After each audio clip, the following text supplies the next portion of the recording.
Partie 11. Le soir, je fis une courte promenade sur les rivages de Reykjavik et je revins de bonne heure me coucher dans mon lit de grosses planches où je dormis d'un profond sommeil. Quand je me réveillai, j'entendis mon oncle parler abondamment dans la salle voisine. Je me levai aussitôt et je me hâtai d'aller le rejoindre. Il causait en danois avec un homme de haute taille, vigoureusement découplé. Ce grand gaillard devait être d'une force peu commune. Ses yeux percés dans une tête très grosse et assez naïve me parurent intelligents. Ils étaient d'un bleu rêveur. De longs cheveux qui eussent passé pour roux, même en Angleterre, tombaient sur ses athlétiques épaules. Cet indigène avait les mouvements souples, mais il remuait peu les bras. Un homme qui ignorait ou dédaignait la langue des gestes. Tout en lui révélant un tempérament d'un calme parfait, non pas indolent, mais tranquille. On sentait qu'il ne demandait rien à personne, qu'il travaillait à sa convenance et que dans ce monde, sa philosophie ne pouvait être ni étonnée ni troublée. Je surpris les nuances de ce caractère à la manière dont l'Islandais écouta le verbiage passionné de son interlocuteur. Il demeurait les bras croisés, immobile au milieu des gestes multipliés de mon oncle. Pour nier, sa tête tournait de gauche à droite. Elle s'inclinait pour affirmer, et cela si peu que ses longs cheveux bougeaient à peine. C'était l'économie du mouvement poussée jusqu'à l'avarice. Certes, à voir cet homme, je n'aurais jamais deviné sa profession de chasseur. Celui-là ne devait pas effrayer le gibier, à coup sûr, mais comment pouvait-il l'atteindre ? Tout s'expliqua quand M. Fridriksson m'apprit que ce tranquille personnage n'était qu'un chasseur d'édés, oiseau dont le duvet constitue la plus grande richesse de l'île. En effet, ce duvet s'appelle l'édredon, et il ne faut pas une grande dépense de mouvement pour le recueillir. Au premier jour de l'été, la femelle de l'édé, sorte de joli canard, va bâtir son nid parmi les rochers des fjords, dont la côte est toute frangée. Fjord, nom donné au golfe étroit dans les pays scandinaves. Ce nid bâti, elle le tapisse avec de fines plumes qu'elle s'arrache du ventre. Aussitôt le chasseur, au mieux le négociant arrive, prend le nid et la femelle de recommencer son travail. Cela dure ainsi tant qu'il lui reste quelques duvets. Quand elle s'est entièrement dépouillée, c'est au mâle de se plumer à son tour. Seulement comme la dépouille dure et grossière de ce dernier n'a aucune valeur commerciale, le chasseur ne prend pas la peine de lui voler le lit de sa couvée. Le nid s'achève donc, la femelle pond ses œufs, les petits éclosent, et l'année suivante, la récolte de l'édredon recommence. Or, comme l'édé ne choisit pas les rocs escarpés pour y bâtir son nid, mais plutôt ces roches faciles et horizontales qui vont se perdre en mer, le chasseur islandais pouvait exercer son métier sans grande agitation. C'était un fermier qui n'avait ni à semer ni à couper sa moisson, mais à la récolter seulement. Ce personnage grave, flegmatique et silencieux se nommait Hans Bjelke et venait à la recommandation de M. Fridriksson. C'était notre futur guide. Ses manières contrastaient singulièrement avec celles de mon oncle. Cependant, ils s'entendirent facilement. Ni l'un ni l'autre ne regardaient au prix. L'un prêt à accepter ce qu'on lui offrait, l'autre prêt à donner ce qui lui serait demandé. Jamais marché ne fut plus facile à conclure. Or, des conventions et résulta que Hans s'engageait à nous conduire au village de Stapi, situé sur la côte méridionale de la presqu'île du Sneffels, au pied même du volcan. Il fallait compter par terre 22 000 environ. Voyage à faire en 2 jours suivant l'opinion de mon oncle. Mais quand il apprit qu'il s'agissait de 1000 danois devant 4000 pieds, il dut rabattre de son calcul et compter, vu l'insuffisance des chemins, sur 7 ou 8 jours de marche. 4 chevaux devaient être mis à sa disposition, 2 pour le porter, lui et moi 2 autres destinés à nos bagages. Hans, suivant son habitude, irait à pied. Il connaissait parfaitement cette partie de la côte et il promit de prendre par le plus court.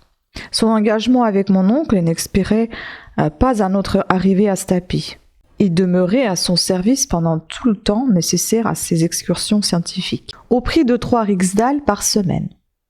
Riksdal égale 16 francs 98 centimes. Seulement il fut expressément convenu que cette somme serait comptée au guide chaque samedi soir, condition sine qua non de son engagement. Le départ fut fixé au 16 juin. Mon oncle voulut remettre au chasseur les arts du marché, mais celui-ci refusa d'un mot. « After », fit-il. « Après », me dit le professeur pour mon édification. Hans, le traité conclu, se retira tout d'une pièce. Un fameux homme s'écria comme mon oncle, mais il ne s'attend guère au merveilleux rôle que l'avenir lui réserve de jouer. Il nous accompagne donc jusqu'au centre de la Terre. 48 heures restaient encore à passer. À mon grand regret, je dus les employer à nos préparatifs. Toute notre intelligence fut employée à disposer chaque objet de la façon la plus avantageuse, les instruments d'un côté, les armes d'un autre, les outils dans ce paquet, les vivres dans celui-là, en tout 4 groupes. Les instruments comprenaient 1. Un thermomètre centigrade de Hegel, gradué jusqu'à 150 degrés, ce qui me paraissait trop ou pas assez. Trop si la chaleur ambiante devait monter là, auquel cas nous aurions cuit. Pas assez s'il s'agissait de mesurer la température de source ou toute autre matière en fusion. 2. Un manomètre à air comprimé disposé de manière à indiquer des prestations supérieures à celles de l'atmosphère au niveau de l'océan. En effet, le baromètre ordinaire n'eût pas suffi, la pression atmosphérique devant augmenter proportionnellement à notre descente au-dessous de la surface de la Terre. 3. Un chronomètre de bois Sona jaune de Genève, parfaitement réglé au méridien de Hambourg. 4. 2 boussoles d'inclinaison et de déclinaison. 5. Une lunette de nuit. 6. 2 appareils de Ruhmkorff qui, au moyen d'un courant électrique, donnaient une lumière très portative, sûre et peu encombrante. Info. L'appareil de M. Ruhmkorff consiste en une pile de Bunsen mise en activité au moyen du bichromate de potasse qui ne donne aucune odeur. Une bobine d'induction met l'électricité produite par la pile en communication avec une lanterne d'une disposition particulière. Dans cette lanterne se trouve un serpentin de verre où le vide a été fait et dans lequel reste seulement un résidu de gaz carbonique ou d'azote. Quand l'appareil fonctionne, ce gaz devient lumineux en produisant une lumière blanchâtre et continue. La pile et la bobine sont placées dans un sac de cuir que le voyageur porte en bandoulière. La lanterne placée extérieurement éclaire très suffisamment dans les profondes obscurités. Elle permet de s'aventurer sans craindre aucune explosion au milieu des gaz les plus inflammables et ne s'étend pas même au sein des plus profonds cours d'eau. M. Ruhmkorff est un savant et habile physicien. Sa grande découverte, c'est sa bobine d'induction qui permet de produire de l'électricité à haute tension. Il vient d'obtenir en 1864 le prix quinquennal de 50 000 francs, que la France réservait à la plus ingénieuse application de l'électricité. Les armes consistaient en 2 carabines de Purdley Moore & Co.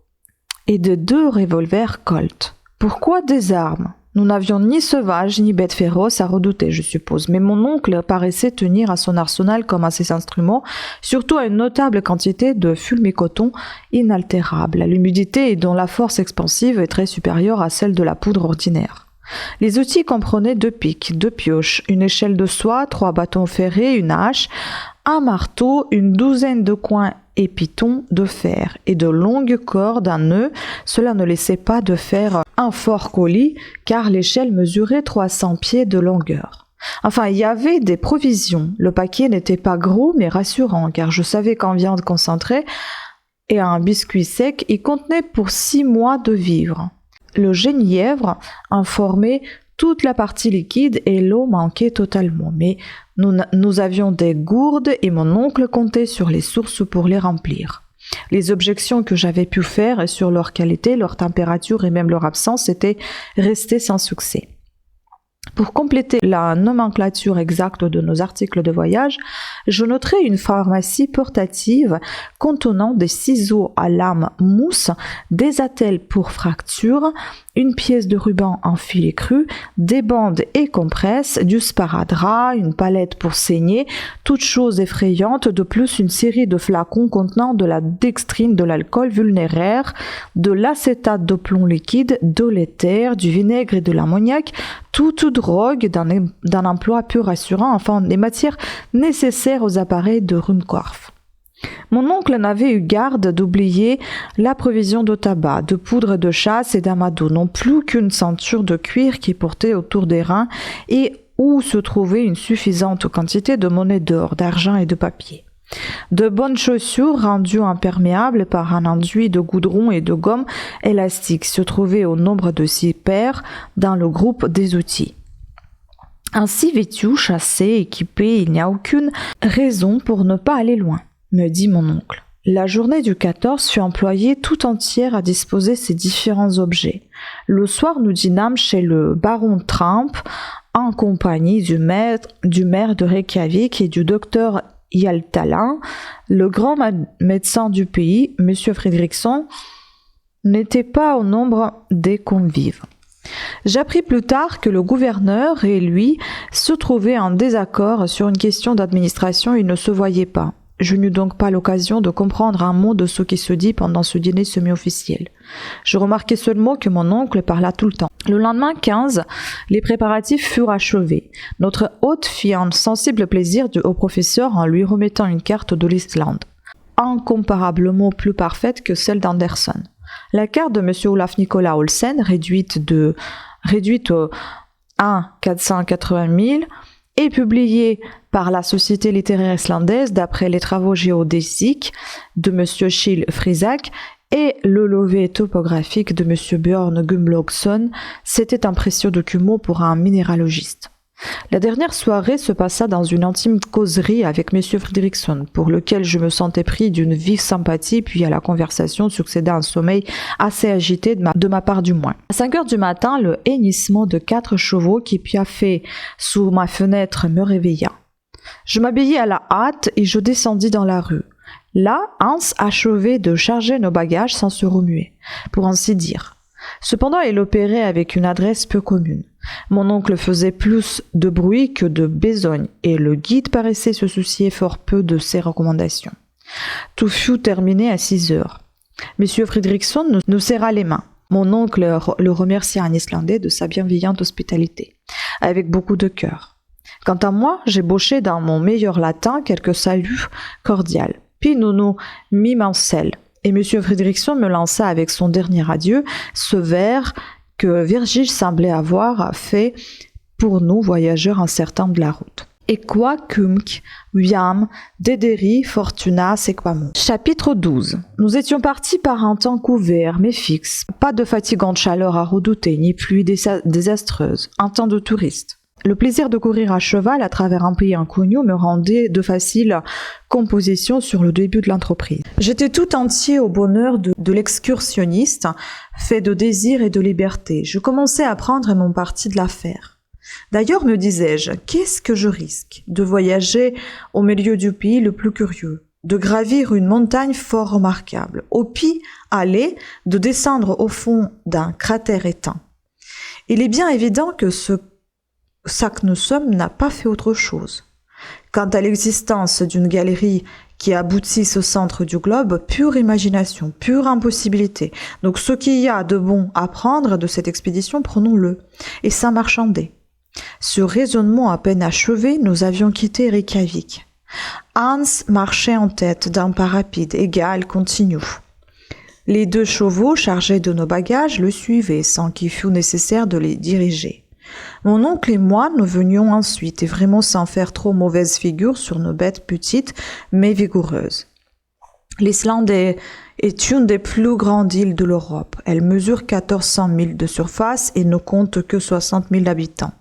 Les géographes l'ont divisée en 4 quartiers. Nous avions à traverser presque obliquement celui qui porte le nom de pays du quart du sud-ouest, Sudvestfjordung. Hans, en laissant Reykjavik, avait immédiatement suivi les bords de la mer. Nous traversions de maigres pâturages qui se donnaient bien du mal pour être verts. Le jaune réussissait mieux. Les sommets rugueux des masses trachytiques s'estompaient à l'horizon dans les brumes de l'Est. Par moments, quelques plaques de neige concentrant la lumière diffuse resplendissaient sur le versant des cimes éloignées. Certains pics plus hardiment dressés trouaient les nuages gris et réapparaissaient au-dessus des vapeurs mouvantes, semblables à des écueils émergés en plein ciel. Souvent, ces chaînes de rocs arides faisaient une pointe vers la mer et mordaient sur le pâturage, mais il restait toujours une place suffisante pour passer. Nos chevaux d'ailleurs choisissaient d'instinct les endroits propices sans jamais ralentir leur marche. Mon oncle n'avait pas même la consolation d'exciter sa monture de la voix ou du fouet. Il ne lui était pas permis d'être impatient. Je ne pouvais m'empêcher de sourire en le voyant si grand sur son petit cheval et comme ses longues jambes rasaient le sol et ressemblaient à un centaure à 6 pieds. « bonne bête, disait-il. Tu verras, Axel, que pas un animal ne l'emporte en intelligence sur le cheval islandais. Neige, tempête, chemin impraticable, rochers, glaciers, rien ne l'arrête. Il est brave, il est sobre, il est sûr. Jamais un faux pas, jamais une réaction. Qui se présente quelques rivières, quelques fjords à traverser. Il s'en présentera, tu le verras sans hésiter se jeter à l'eau comme un amphibie et gagner le bord opposé. Mais ne le brusquons pas. Laissons-le agir et nous ferons l'un portant l'autre nos 10 lieues par jour. Nous, sans doute, répondis-je, mais le guide? Oh, il ne manquait de guère. Ces gens-là se la marchent sans s'en apercevoir. Celui-ci se remue si peu qu'il ne doit pas se fatiguer. D'ailleurs, au besoin, je lui céderai ma monture. Les crampes me prendraient bientôt, si je ne me donnais pas quelques mouvements. Les bras vont bien, mais il faut songer aux jambes. Cependant, nous avancions d'un pas rapide. Le pays était déjà à peu près désert. Ça et là, une ferme isolée, quelques beurs solitaires. Beur, c'est une maison du paysan islandais. Bâtie de bois, de terre, de morceaux de lave, apparaissait comme un mendiant au bord d'un chemin creux.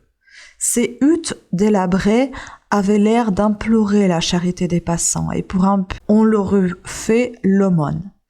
Dans ces pays, les routes, les sentiers même manquaient absolument, et la végétation, si lente qu'elle fût, avait vite fait d'effacer le pas des rares voyageurs. Pourtant, cette partie que la Provence, située à 2 pas de sa capitale, comptait parmi les portions habitées et cultivées de l'Islande, qui étaient alors les contrées plus désertes que ce désert. Un demi-mille franchi, nous n'avions encore rencontré ni un fermier sur la porte de sa chaumière, ni un berger sauvage paissant un troupeau moins sauvage que lui, seulement quelques vaches et des moutons abandonnés à eux-mêmes. Que seraient donc les régions convulsionnées, bouleversées par les phénomènes éruptifs, nés des explosions volcaniques et des commotions souterraines? Nous étions destinés à les connaître plus tard, mais en consultant la carte d'Olsen, je vis qu'on les évitait en longeant la sinueuse lisière du rivage. En effet, le grand mouvement plutonique s'est concentré surtout à l'intérieur de l'île. Là, les couches horizontales de roches superposées appelées trappes en langue scandinave, les bandes trachytiques, les éruptions de basalte, de tuf, de tous les conglomérats volcaniques, les coulées de lave et de porphyre en fusion ont fait un pays d'une surnaturelle horreur. Je ne me doutais guère alors du spectacle qui nous attendait à la presqu'île du Snæfell, où ces dégâts d'une nature fougueuse forment un formidable chaos. 2 heures après avoir quitté Reykjavik, nous arrivions au bourg de Gufun, appelé Eyjolkirkja, ou église principale. Il n'offrait rien de remarquable, quelques maisons seulement, à peine de quoi faire un amont de l'Allemagne. Hans s'y arrêta une demi-heure et partagea notre frugal déjeuner, répondit par oui, par non aux questions de mon oncle sur la nature de la route, et lorsqu'on lui demanda en quel endroit il comptait passer la nuit, « Gardar », dit-il seulement. Je consultai la carte pour savoir ce qu'était Gardar. Je vis une bourgade de ce nom sur les bords du Hvalfjord à 4 milles de Reykjavik. Je la montrai à mon oncle. « 4 milles seulement, dit-il. 4 milles sur 22. Voilà une jolie promenade. » Il voulut faire une observation au guide, qui sans lui répondre reprit la tête des chevaux et se remit en marche. 3 heures plus tard, toujours en foulant le gazon décoloré des pâturages, il fallut contourner le Kollafjord, détour plus facile et moins long qu'une traversée de ce golfe. Bientôt nous entrions dans un Pinkstower, lieu de juridiction communale nommé Eyjuberg, et dont le clocher eût sonné midi si les églises islandaises avaient été assez riches pour posséder une horloge. Mais elles ressemblent fort à leurs paroissiens qui n'ont pas de montre et qui s'en passent. Là, les chevaux furent rafraîchis. Puis prenant par un rivage resserré entre une chaîne de collines et la mer, ils nous portèrent d'une traite à Loyalkirkja de Branter. 1 mille plus loin, à Sorboer, Annexia, église annexe située sur la rive méridionale du Hvalfjord. Il était alors 4 heures du soir. Nous avions franchi 4 milles. C'est-à-dire 8 lieues. Le fjord était large en cet endroit d'un demi-mille au moins. Les vagues déferlaient avec bruit sur les rocs aigus. Ce golfe s'évasait entre des murailles de rochers, sorte d'escarpe à pic haute de 3000 pieds et remarquable par ses couches brunes que séparaient des lits de tuf d'une nuance rougeâtre. Quelle que fût l'intelligence de nos chevaux, je n'augurais pas bien de la traversée d'un véritable bras de mer opéré sur le dos d'un quadrupède. S'ils sont intelligents, dis-je, ils n'essaieront point de passer. En tout cas, je me charge d'être intelligent pour eux. Mais mon oncle ne voulait pas attendre. Il piqua des deux vers le rivage. Sa monture vit flairer la dernière ondulation des vagues et s'arrêta. Mon oncle, qui avait son instant à lui, la pressa davantage. Nouveau refus de l'animal qui secoua la tête. Alors jurons et coups de fouet, mais ruade de la bête qui commença à désarçonner son cavalier. Enfin, le petit cheval, ployant ses jarrets, se retira des jambes du professeur et le laissa tout droit planté sur 2 pierres du rivage, comme le colosse de Rhodes. « Ah, maudit animal !» s'écria le cavalier subitement transformé en piéton, et honteux comme un officier de cavalerie qui passerait fantassant. « Fieria !» fit le guide en lui touchant l'épaule. « Quoi, un bac ?»« Der !» répondit Hans en montrant un bateau. « Oui, m'écriai-je, il y a un bac. Il fallait donc le dire. Eh bien, en route !»« Tidvatten !» reprit le guide. « Que dit-il ?»« Il dit marée, » répondit mon oncle en me traduisant le mot danois. « Sans doute il faut attendre la marée ?»« Förbida » demanda mon oncle. « Ja » répondit Hans. Mon oncle frappa du pied tandis que les chevaux se dirigeaient vers le bac. Je compris parfaitement la nécessité d'atteindre un certain instant de la marée pour entreprendre la traversée du fjord, celui où la mer, arrivée à sa plus grande hauteur, est totale. Alors le flou et le reflux n'ont aucune action sensible et le bac ne risque pas d'être entraîné soit au fond du golfe, soit en plein océan. L'instant favorable n'arriva qu'à 6 heures du soir. Mon oncle, moi, le guide, 2 passeurs et les 4 chevaux, nous avions pris place dans une sorte de barque plate assez fragile. Habitué que j'étais au bac à vapeur de l'Elbe, je trouvais les rames des bateliers un triste engin mécanique. Il fallut plus d'1 heure pour traverser le fjord, mais enfin, le passage se fit sans accident. Une demi-heure après, nous atteignions Laolkirkja de Jardar.